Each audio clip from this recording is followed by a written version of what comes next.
Here we go, let's see. I gotta get the slow-mo design right. It should be locked. I'm gonna go right on the 2 seams. Yeah, we're locked. Now we're gonna go to the traditional cutter, offset 4-seam. So if that's a low seam, 4-seam fastball, I'm just gonna tilt the axis a little bit, tuck the thumb just a little bit to allow the fingers to cut through the right side of the ball. That's nasty. That's pretty nasty. Almost like a gyro. That one's pretty good. It's like a slider. Little Vulcan. First one of the day. Low expectations. Usually works out pretty well for your boy. Oh yeah, dude. Sick. With my Vulcan, I was saying this to somebody last night. I'm almost thinking about taking this little V on my palm here and like pushing it into the catcher's mitt, because I feel like it's really easy for me with the Vulcan, since it's like such an interesting tight but yet like loose wrist type pitch, that sometimes if I get like too loose with the wrist or I get too tight with the fingers, it's like either I choke it and push it down, or I like get under it and push it up. So I think something that helps me with that is like thinking about that spot, like I said, with a V in the palm. Helps me just be a little bit more consistent, I'd say, pitch after pitch with that. Straight change.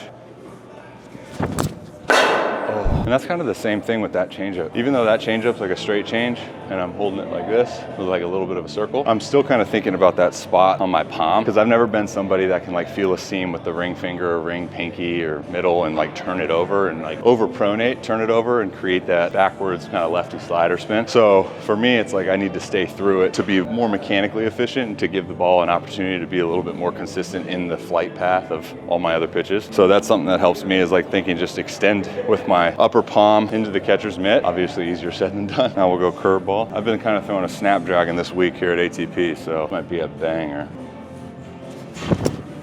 Oh man, I wasn't wrong either. That's like my regular curveball grip. I think the big emphasis for me with this curveball is to get my ring finger kind of out of the equation. I'm gonna spike it and I'm gonna put my nail in the middle of the seam. I used to be able to put the nail at the top of the seam to get a little bit more depth, a little late bite, a little more spin. I think that shifts the ball in my hand a little bit, but I like going in the middle of the seam with that nail, grow it out a little bit, take that middle finger and rip it on the top of that seam, and then so you can pull down on that seam. But then, like I said, almost try to get my ring finger under that bottom seam there. If you look at the way I throw my Vulc like that on the opposite, but splitting that, it's kind of the same idea, but then you just roll it over.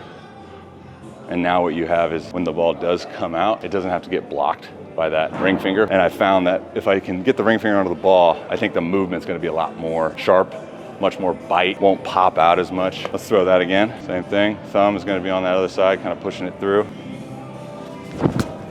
Ooh. Yeah, the logic's gonna say that that's the best pitch in the world. I just need to throw it harder. All right, regular baseball is gonna throw some heaters.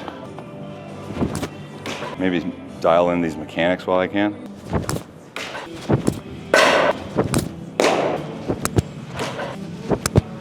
Now we'll move to a split finger. I'm gonna try 2 different grips just because I want to. First grip, I'm gonna go like here, just so I can feel those seams on the crevice, pulling it down, staying through. We'll talk about it after I throw it, because I have no idea what it's gonna look like. Okay, pretty D. I'm not gonna take off as much spin on that because I have those seams pulling it through. That one's this one. So it almost comes out like a 1-seam split, but I just like the seams, man. I like having those seams to feel, because the seams help me kind of stay with my fingers on top of the ball. I've thrown a split before where I like don't have any seams, and it's just hard for me to like consistently get kind of on top. Sometimes it's just easy for the ball to slip out under. And then this next one I'm gonna throw is using the seams, but not in a way that I would traditionally use the seams, as like pulling down. I'm gonna use the seams as I use the seams like on a Vulcan, where it just gives me that feedback I need for the distance apart. So we'll throw that split now. Might need a couple takes at this because I've never thrown this one at full speed. Well, I'm not at full speed, but you know what I mean. Oh, that one might be the best pitch ever. So you can see on the Pitch Logic 4 and 12 with lower than 1,000 spin, that's because I'm not pulling a seam down with my fingers. And that's why I really like the idea of using that splitter grip, because it just directly modifies my Vulcan. Sometimes my Vulc can be like really inconsistent because my middle and ring finger can get really tight. And like I said, I'm not pulling any particular seam with my fingers to induce more spin, but I would like to take that concept, use it with my splitter like that. Let's throw that again.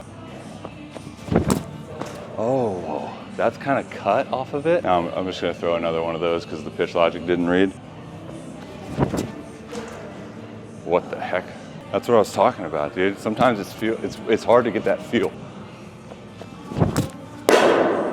Yeah, bullets. I mean, that's 656, dude. Let's take it to the slider. I got a couple different slider grips for you guys. Depending on what arm slot I'm throwing from, my cutter could probably blend into a slider. If I'm throwing over the top, that's the one slot that my cutter's probably more of a cutter, whereas 3/4, my cutter turns into more of a slider, and then my curveball turns into more of a sweeper. First slider grip, if you were just to look at the ball face on with the logo in front, I like using this side here and getting my finger crevices in this with a turn, but this is where I would say I manipulate the most in terms of the grip and the thumb placement. If I want it to be harder, I just get my thumb a little bit more under my fingers. If I want it a little bit more depthy, just drop the thumb a little bit more.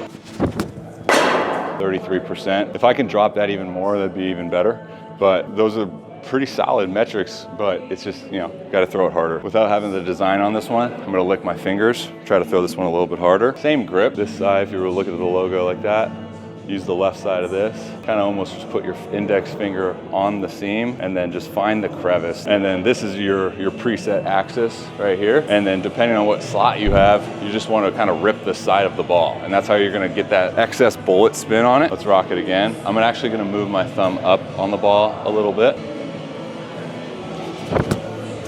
Another grip I think is really popular with the slider, going to the opposite. So like I throw it on this horseshoe. If you were to go the opposite side, you get a little bit more middle finger. Some say that that's gonna help get a little bit more velocity on the pitch. Or you can even wrap the two fingers and use the crevices on that seam like this. So for me, I like to use the middle finger on this one. The index is kind of just gently placed, or you can even spike it, and then you're just coming through, ripping the side of that ball.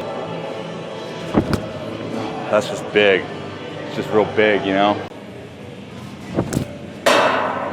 Ooh, that was nice. Yeah, you got that one, didn't you, bud? That's nasty.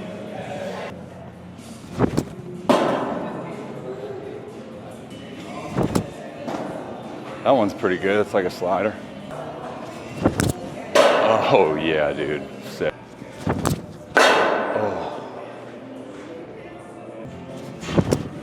Oh, man. I wasn't wrong either. Ooh. Okay. It's pretty D.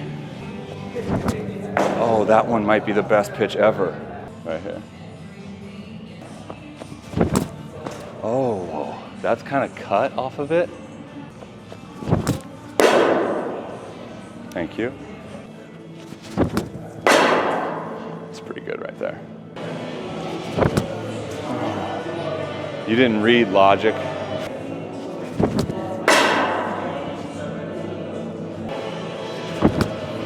That's just big.